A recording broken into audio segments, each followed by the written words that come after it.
Assalamualaikum warahmatullahi wabarakatuh. Kami dari kelompok 7 kelas 11 MIPA 2 akan mempresentasikan tentang dampak penjajahan bangsa Eropa. Anggotanya yang pertama ada Andi Maulida absen 5, Mela Aini absen 20, Muhammad Izan absen 22, Muhammad Vito absen 23, Naila Natasa absen 26. Yang pertama ada dampak penjajahan Eropa dalam bidang budaya. Pengaruh bangsa-bangsa Eropa di Indonesia dalam bidang kebudayaan memberikan nuansa baru bagi perkembangan budaya di Indonesia. Budaya Eropa dipadukan dengan kebudayaan lokal menghasilkan kebudayaan baru yang disebut kebudayaan Indis. Pada awalnya, kebudayaan Indis muncul secara alami, yaitu melalui perkawinan laki-laki berkulit putih atau Eropa dengan wanita pribumi. Orang-orang Eropa mengadopsi kebiasaan pribumi, begitu pula sebaliknya. Kebudayaan Indis dapat dianggap sebagai kreativitas segolong masyarakat pada masa kekuasaan bangsa-bangsa Eropa dalam menghadapi tantangan kehidupan di sekeliling mereka. Dampak penjajahan bangsa-bangsa Eropa dalam bidang budaya dijelaskan sebagai berikut. Yang pertama ada agama. Bangsa Eropa, bangsa Portugis, Spanyol, dan Belanda memperkenalkan agama Kristen dan Katolik pada bangsa Indonesia. Penyebaran agama Kristen dan Katolik ini sesuai salah satu semboyan penjelajahan samudera, yaitu gospel, yang berarti penyebaran agama Nasrani. Kedua ada kata serapan. Sepatu dalam bahasa Portugisnya sapato, bangku dalam bahasa Portugisnya banco, sandal dalam bahasa Belandanya sandal, telepon dalam bahasa Inggrisnya telepon, kelas dalam bahasa Belandanya kelas. Yang ketiga ada alat musik. Bangsa-bangsa Eropa memperkenalkan berbagai alat musik seperti biola, cello, gitar, seruling, dan ukulele. Yang terakhir ada bangunannya. Salah satu tampak pada bangunan bersejarah seperti Kota Tua. Selanjutnya, dampak penjajahan Eropa dalam bidang politik.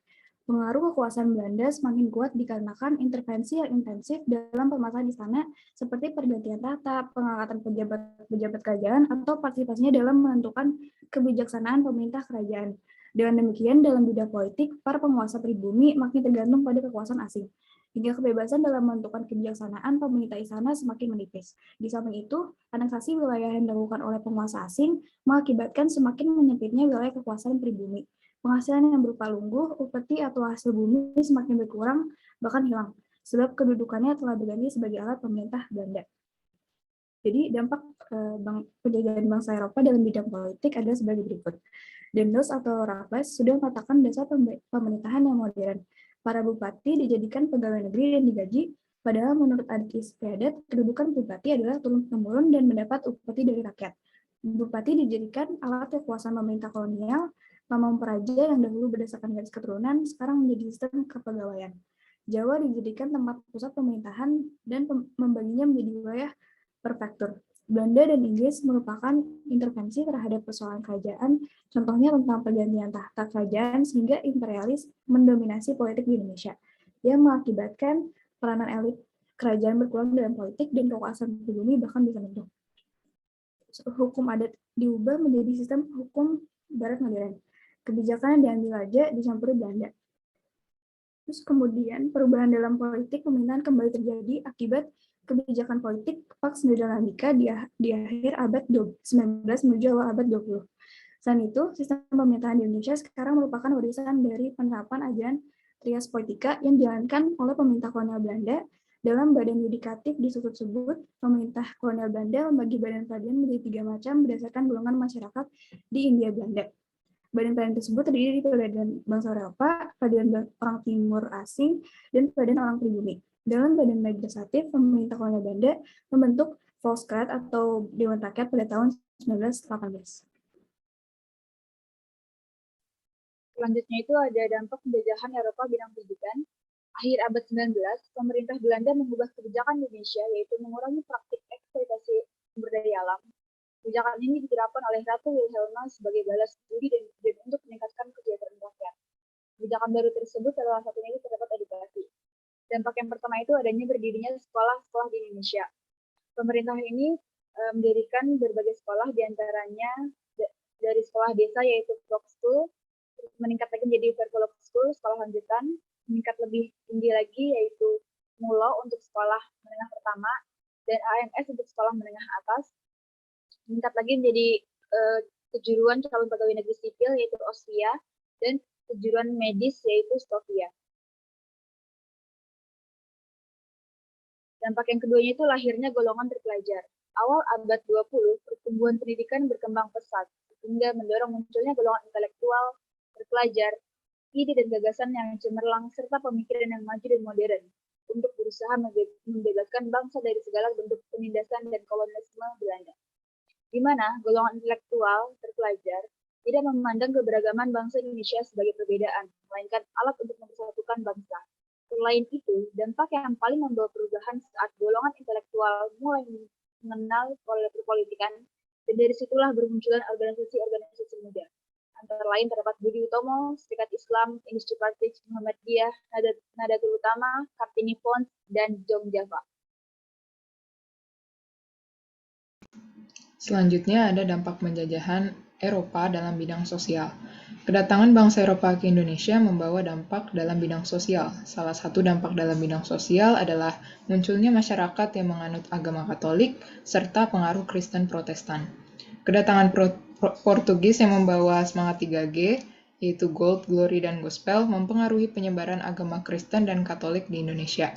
Salah satu penyebar agama Katolik di Indonesia yang terkenal adalah Franciscus Xaverius, seorang misionaris dari Portugis di Maluku pada tahun 1546 sampai 1547. Di samping penyebaran agama Katolik, agama Kristen Protestan juga turut tersebar di Indonesia.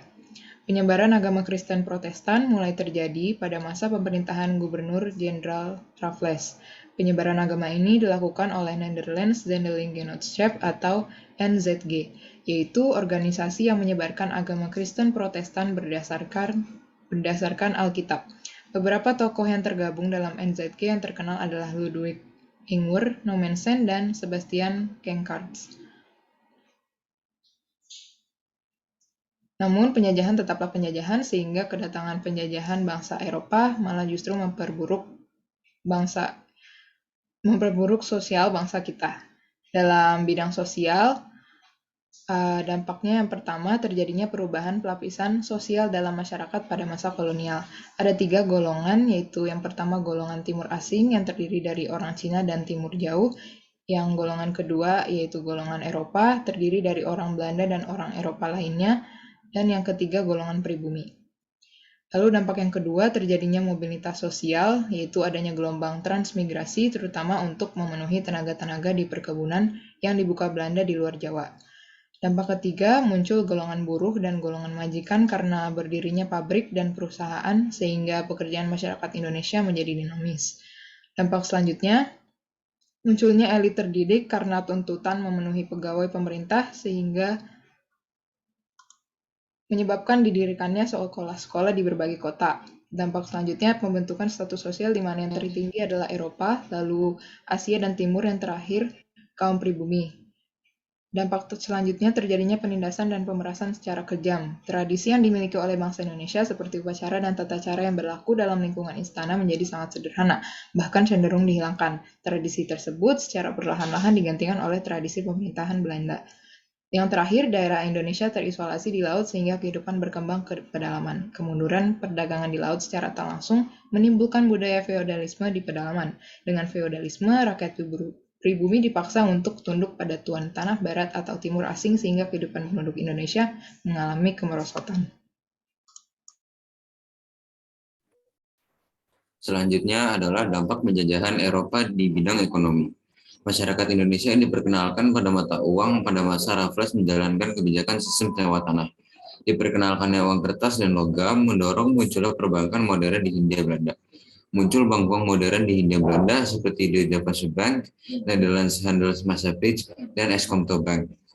Bangkitnya kehidupan perekonomian akibat pembangunan Jalan Raya Pos Anyar Panarukan. Keberadaan infrastruktur jalan didukung oleh jaringan transportasi, khususnya kereta api yang muncul dan berkembang pada masa sistem tanam paksa.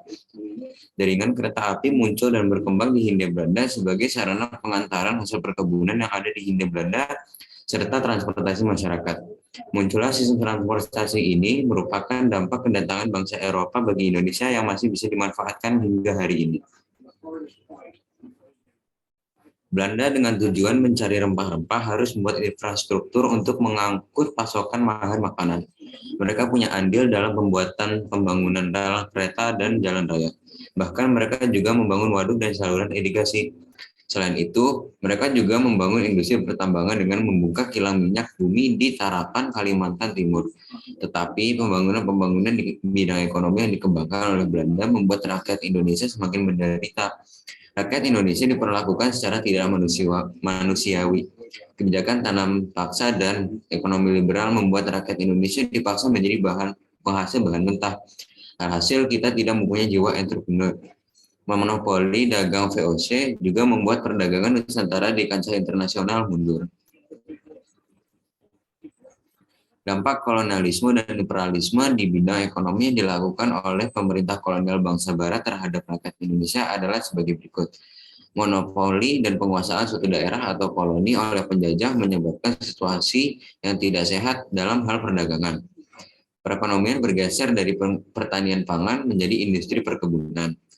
Praktik monopoli perdagangan yang diterapkan oleh VOC mengakibatkan mundurnya perdagangan di Nusantara dari kancah perdagangan internasional. Dalam mengeksploitasi tanah jajahan, VOC memanfaatkan para penguasa tradisional, menerapkan sistem indirect rule dalam penyerahan wajib hasil bumi dan pemungutan pajak hasil bumi. Penerapan sistem tanam paksa menyebabkan rakyat Indonesia mengenal jenis tanaman yang baru. Munculnya kota-kota baru di sekitar perusahaan-perusahaan Belanda, dikenalnya sistem ekonomi uang bagi masyarakat Indonesia, sedangkan dalam pengerjaan lahan pertanian, penduduk mulai mengenal pinjaman modal. Namun mereka harus mengembalikan uang dengan sistem bunga yang memperparah perekonomian. Terakhir adalah kesimpulan. Kedatangan bangsa Eropa ke Indonesia membawa pengaruh bagi kehidupan bangsa Indonesia. Ada yang sifatnya positif, seperti pendidikan, lahirnya golongan terpelajar, pembangunan infrastruktur, munculnya sistem uang, perbankan modern.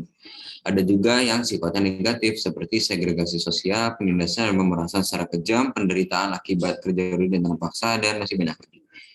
Ada pengaruh yang jangka panjang, seperti kata serapan dari bahasa-bahasa Eropa. Sistem pemerintahan di Indonesia merupakan warisan dari penerapan ajaran teras politika yang dijalankan oleh pemerintahan kolonial Belanda.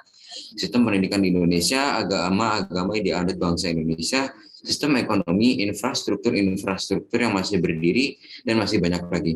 Namun, ada juga pengaruh yang sudah tidak dirasakan saat ini, seperti campur tangan penjajah dalam persoalan kerajaan, lapisan sosial dalam masyarakat, situasi yang tidak sehat dalam hal perdagangan karena monopoli dan koloni oleh penjajah, dan penindasan secara kejam oleh pemerintah kolonial Belanda.